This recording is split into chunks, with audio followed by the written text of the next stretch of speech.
अस्सलाम वालेकुम वरहमतुल्लाहि वबरकातुहू। छोटा सा मैं अपना तारफ़ पहले करवाता चलूँ।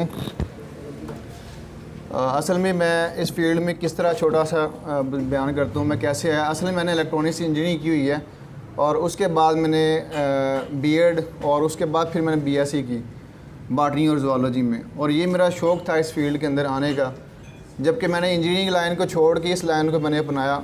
और एक लंबी बात है, लेकिन चूँकि ज़ौक़ था इस काम के अंदर आने का, क्योंकि जो दिली सुकून कल्बी है वो असल में इस फील्ड में था और मेरे ख़्याल में ज़रूरत भी है। और ऐसे जो होनहार जो लोग हैं अगर इस फील्ड में आते हैं तो यकीनन बहुत नया कुछ तिब के अंदर हो सकता है।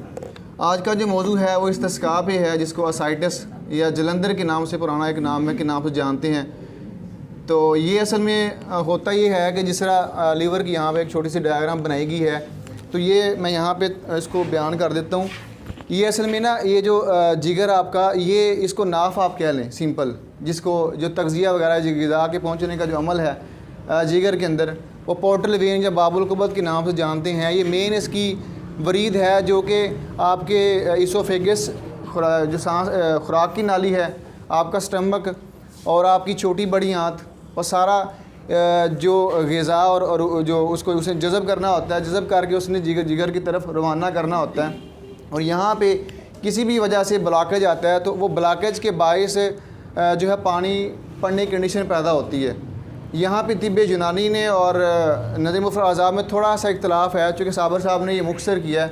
जो 3 इसकी इक़साम बयान की गई हैं जिसके अंदर ये बताया गया है इसकी 3 मेन इक़साम है, लेकिन साबर साहब ने ये बात वाज़ेह की है कि ये गुद्दी तहरीक की वजह से होता है। और उन्होंने ये बात वहाँ पे वाज़ेह की है कि ये असल में उज़लात तहलील होने के बायस जो वो जो लिम्फेटिक फ्लूइड होता है वो वहाँ पे जमा होता है। जबकि तिब्ब जो यूनानी है या ख़ास तौर पर मेडिकल साइंस है वो ये बात करती है कि जो आपका लिम्फ वो फ्लूइड है, जिसको लम्फावी मवाद बोलते हैं, वो जब ज़्यादा सिक्रीशन के बायस यहाँ पे ब्लॉकेज आना शुरू हो जाता है और वो जो पेरिटोनियम जो एक सफाक वो एरिया है जहाँ पे पानी आके जमा होना शुरू हो जाता है।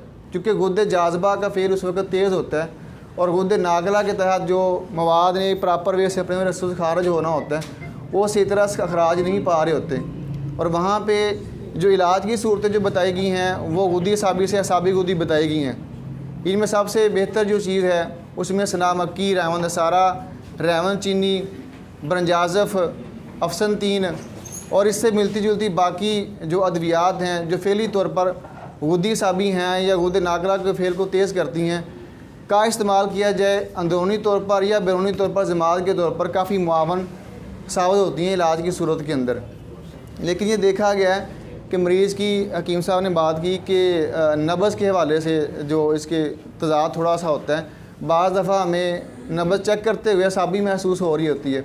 और वाक़अतन चूँकि जब ये जो नाफ वाला एरिया है इसका, यानी कि पोर्टल वेन, ये किसी भी वजह से थ्रोम्बस की वजह से ब्लॉक हो जाती है। ब्लॉक होने की वजह से क्योंकि उसका जो लोड है या प्रेशर है, चूँकि आपका हार्ट वो बड़ा मुतासर होता है, क्योंकि उसने एक जो निज़ाम दौरान खून है वो ब्लॉकेज की वजह से काफ़ी मुतासर हो चुका होता है। और नब्ज़ जो है वो वाज़ेह कुन नहीं होती है, उसकी जो लंबाई है जिस तरह होनी चाहिए वो उसमें काफ़ी तज़ाद पैदा हो चुका होता है, जिसके बायस चूँकि इसके मुख्तलिफ़ असबाब हैं। यानी या तो ये आपके हार्ट फेलियर जो अज़न या बतन है उसमें किसी वजह से वो सही तरह वर्क नहीं करती के बायस ये कंडीशन पैदा हो सकती है, या ख़ास तरह के ट्यूमर्स जो हैं वो इसका असबाब बहुत बड़ी बनते हैं, या जिनको गुर्दों का इशू आ रहा होता है की वजह से ऐसा हो सकता है। या बाज़ दफ़ा ऐसा भी होता है कि मरीज़ को जिस तरह मलेरिया के बाद या जॉन्डिस के बाद ये कंडीशन जो है पैदा हो सकती है, क्योंकि कुतुब में जो हमें कंटेंट मिलता है के मुताबिक ये ख़ुद कोई मर्ज़ नहीं है, ये किसी और मर्ज़ का इजहार होता है जिसके मुख्तलिफ़ असबाब हैं, जो कि सबब को जानकर अगर उसका इलाज किया जाए तो बड़ा आसान हो जाता है। और उसमें ये चीज़ें अगर नज़रिया मुफ़रदा के तहत इलाज किया जाए उसमें ख़ास तौर पर मुलयन 5 और दूसरे नंबर पे जो है मुसल 5 जो है का इस्तेमाल बड़ा बेहतरीन साबित होता है। और यहाँ पे अरकियात बड़ी मुआवन साबित होती हैं, क्योंकि यहाँ पे 2 चीज़ें ही आपने देखनी होती हैं कि मरीज़ को जब देना है आपने मुर्रक चीज़ें देनी है। जिस तरह पानी की जगह पे उसको अर्कियात का इस्तेमाल किया जाए, क्योंकि अर्कियात एक नेचुरल वे के अंदर डायरेटिक्स हैं, यानी पेशाब आवर हैं। क्योंकि पेशाब आवर चीज़ें देने से काफ़ी मुआवनत होती है पानी के अखराज होने की। लेकिन एक बात यहाँ पे ख़ास ख्याल रखा जाए कि अगर मरीज़ को ये कंडीशन पैदा हुई है, अगर उसके गुर्दों की वजह से, गुर्दों के बायस पैदा हुई है, तो फिर उसको पेशाब और अद्वियात ना दी जाएँ, बल्कि जो असहाल लाने वाली हैं, इस तरह की जो कंडीशन पैदा करने वाली अद्वियात वो दी जाएँ। क्योंकि अगर आप गुर्दों से फेली तौर पर काम लेंगे तो गुर्दों पे और ज़ोर पैदा होगा। लिहाजा मुआवनत के तौर पर वहाँ पे मौसर अद्वियात का ही इस्तेमाल किया जाए तो ज़्यादा सूटेबल और मुनासिब रहता है और मरीज़ बड़ी आसानी के साथ निकल सकता है। लेकिन ज़्यादातर केसेस में होता है कि मरीज़ जब आपके पास आता है काफ़ी उसकी कंडीशन जो है वो गमगीर हो चुकी होती है और जहाँ पे यानी कि एंड के मकाम पे वो मरीज़ आपके पास पहुँचता है।